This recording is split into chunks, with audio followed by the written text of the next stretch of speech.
No dia 21 de março ocorreu em Montenegro o simpósio sobre a imigração alemã e o Estado Novo. Entre os presentes, o político alemão Jürgen Zimmer, com o qual nos conversamos com o apoio do pastor Martin Dreyer.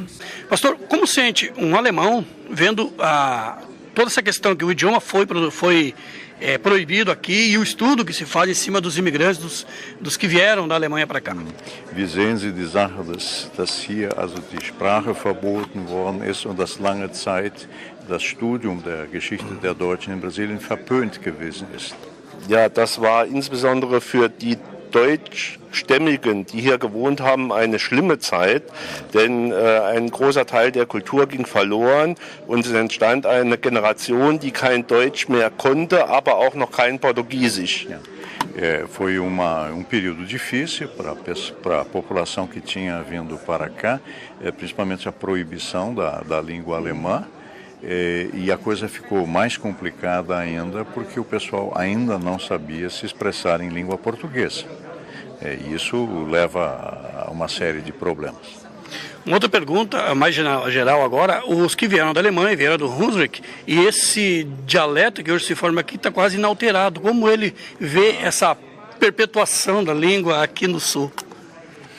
Also geht davon aus, dass die meisten hierher kamen Hunsrücker waren und den Hunsrücker Dialekt gesprochen haben. Und wie sehen Sie, dass die Erhaltung des Hunsrücker Dialekts hier in Rio Grande do Sul? Ja, der Hunsrücker Dialekt geht leider verloren, wobei ich sagen muss, ich spreche zu Hause Hunsrückisch. Ich komme aus dem Estado Saarland und im Norden vom Saarland wird auch heute noch Hunsrückisch gesprochen und es gibt kaum einen Unterschied zwischen Hunsrückisch hier und Hunsrückisch bei uns zu Hause.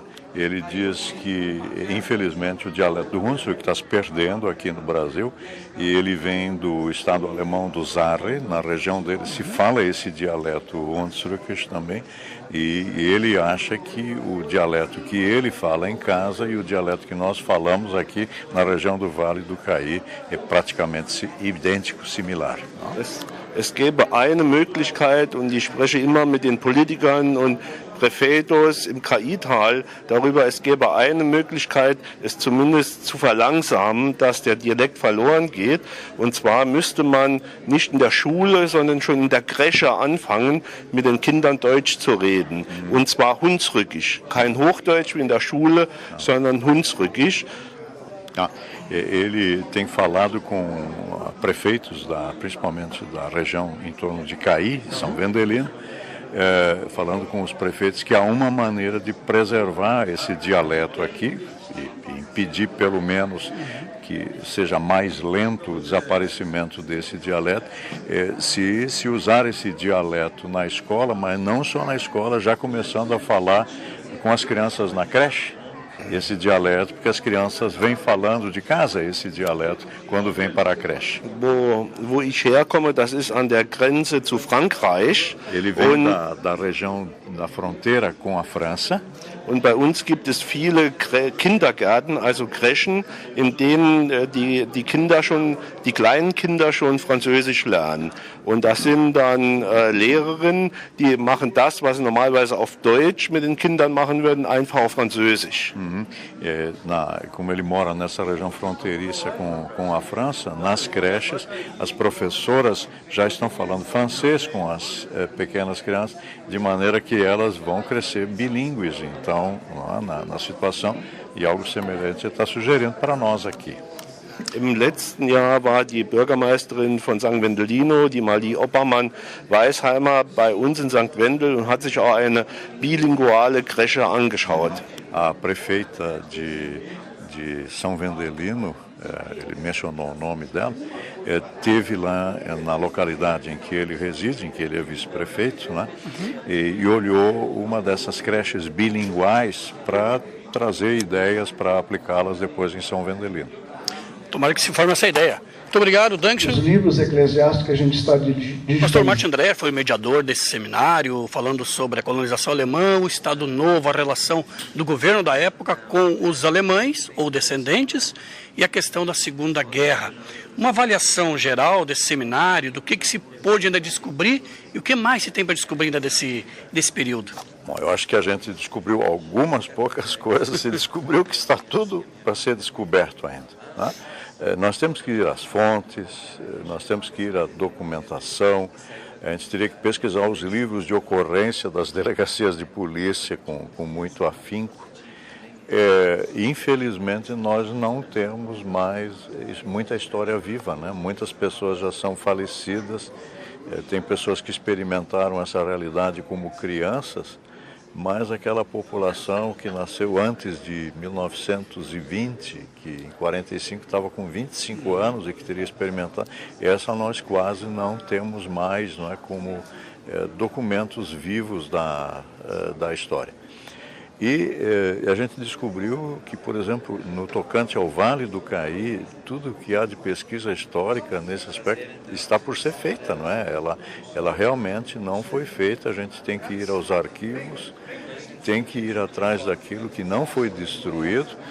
Por exemplo, toda a documentação do Clube Rio Grandense aqui de Montenegro, que foi sequestrado pela polícia, queimou, quando queimou o Palácio da Polícia em Porto Alegre, criminosamente, não é?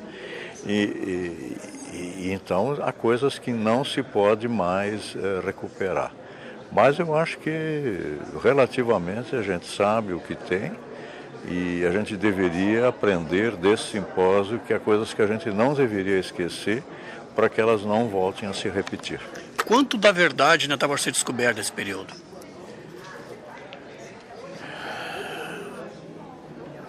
Eu diria quase que tudo, né?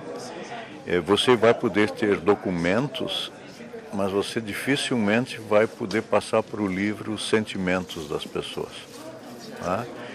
Afetos estiveram em jogo, circunstâncias, né? Interesses econômicos, políticos. Você não tem nenhuma pessoa das elites, por exemplo, dos imigrantes, presa nesse período, né? Quem é preso é o pequeno agricultor, o pastor, o professor, né? Esses vão para a cadeia ou vão para a colônia penal agrícola da Altro Filho, né? Mas eu acho que na nossa história o pequeno sempre vai para a cadeia. A história presente está mostrando para a gente que coisas assim se repetem na nossa história. A história ela é cíclica sempre, então, né? Arnold Toynbee, ele disse que a história é como a roda de uma carroça. Ela volta sempre para o mesmo lugar, mas está indo para frente. Há quanto tempo estamos de uma próxima guerra mundial? É possível dizer isso, então? Não, eu acho que isso vai se tentar evitar de todas as formas, porque não há um amanhã após uma terceira guerra mundial. Não vai ter ninguém para contar a história. Nós vamos explodir o planeta diversas vezes, né? O que nós temos no momento é um período de fundamentalismos novamente, sejam eles econômicos, sejam eles religiosos ou políticos. E fundamentalismos, eles são muito perigosos porque excludentes, eles não respeitam a opinião e a palavra do outro. E a gente só consegue conviver realmente se a gente admite que o outro possa ser diferente. E isso é um problema para pessoas e para potências também. Os Estados Unidos acham que todas as tribos têm que introduzir a democracia, e isso não funciona.